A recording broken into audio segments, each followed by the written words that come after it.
Hello बच्चों, आज हम एक क्वेश्चन करने वाले हैं। इस क्वेश्चन में कहा गया कि which one of the following statements is incorrect about chemical equilibrium.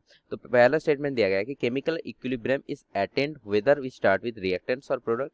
दूसरा statement chemical equilibrium is dynamic in nature. तीसरा स्टेटमेंट में दिया गया chemical equilibrium CaCO3 solid to CaO solid plus O2 gaseous is attained when CaCO3 solid is heated in open vessel. And the last one is at equilibrium the concentration of each of the reactants and products become constant. तो बच्चों देखो, इस वाले question में हमें कौन से concept लगाने पड़ेंगे? केमिकल इक्विलिब्रियम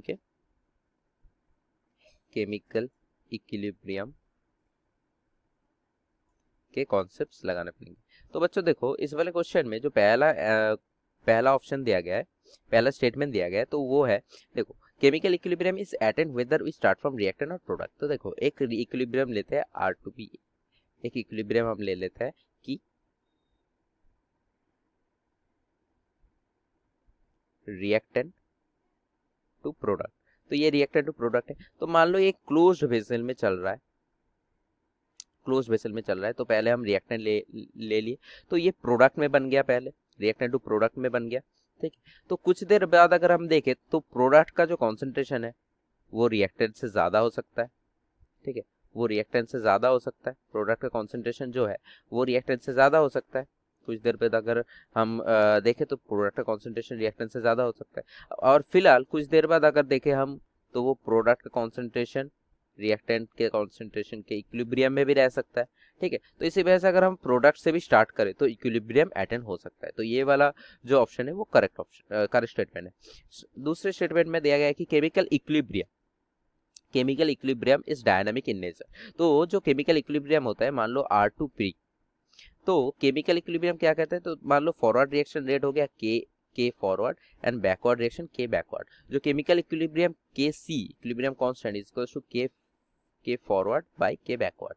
ठीक, तो ये डायनामिक कब हम KC निकाल सकते हैं या फिर के इक्विलिब्रियम निकाल सकते हैं? कब? जब ये रिएक्शन कब इक्विलिब्रियम में आएगा? जब फॉरवर्ड रिएक्शन रेट, ठीक है, जब rate of forward reaction is equals to rate of backward reaction, तब ये रिएक्शन इक्विलिब्रियम में आएगा। पर रिएक्शन स्टॉप नहीं हो जाएगा। अगर रिएक्शन स्टॉप हो जाएगा तब हम उसको स्टैटिक कहेंगे, पर ये डायनामिक पोजीशन पे रहेगा। तो ये वाला स्टेटमेंट भी करेक्ट स्टेटमेंट है। तीसरे स्टेटमेंट में दिया गया कि chemical equilibrium of CaCO3 solid is in equilibrium with CaO solid plus O2 it is attend when CaCO3 solid is heated in open vessel.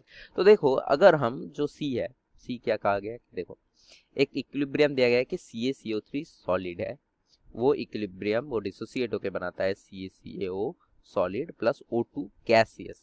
ठीक है, तो अगर हम क्लोज्ड वेसल ले, जनरली हम क्लोज्ड वेसल में ये रिएक्शन करते हैं, अगर हम क्लोज्ड वेसल ले तो ये CaCO3 सॉलिड है, ये बन जाएगा गैस पे और CO पे, फिर से CO और O2 रिएक्ट करके वो फिर से CaCO3 पे बैक आएगा।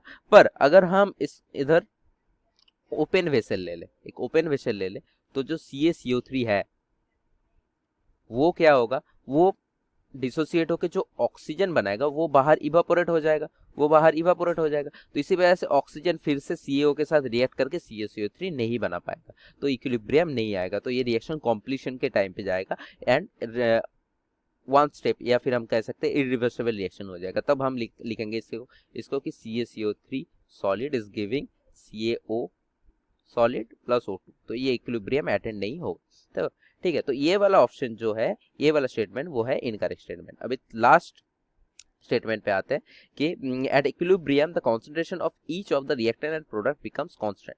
ठीक है, तो हमें पता है कि अगर कोई इक्विलिब्रियम है, ठीक है, तो जब इक्विलिब्रियम पे आएगा रिएक्टेंट एंड प्रोडक्ट, तब के इक्विलिब्रियम हम लिखते हैं कि concentration of product divided by the concentration of reactant. तो इससे हमें मिलता है कि जो प्रोडक्ट का कॉन्सेंट्रेशन इक्विलिब्रियम पर रिएक्टेंट का कॉन्सेंट्रेशन वो सेम रहता है, पर फॉरवर्ड रिएक्शन रेट और बैकवर्ड रिएक्शन रेट सेम रहता है। इसी वजह से क्या होता है, जो रिएक्शन कॉन्सेंट्रेशन है रिएक्टेंट का और प्रोडक्ट का वो सेम रहता है, या फिर सेम नहीं कर सकते, उसका कांस्टेंट रहता है। ठीक है, तो कांस्टेंट रहता है, तो इसी वजह से हम के इक्विलिब्रियम निकाल सकते हैं। तो इस ये वाला स्टेटमेंट भी करेक्ट स्टेटमेंट है। तो ऑप्शन सी जो है, जो इस वाले क्वेश्चन का जो ऑप्शन सी है वो करेक्ट ऑप्शन है।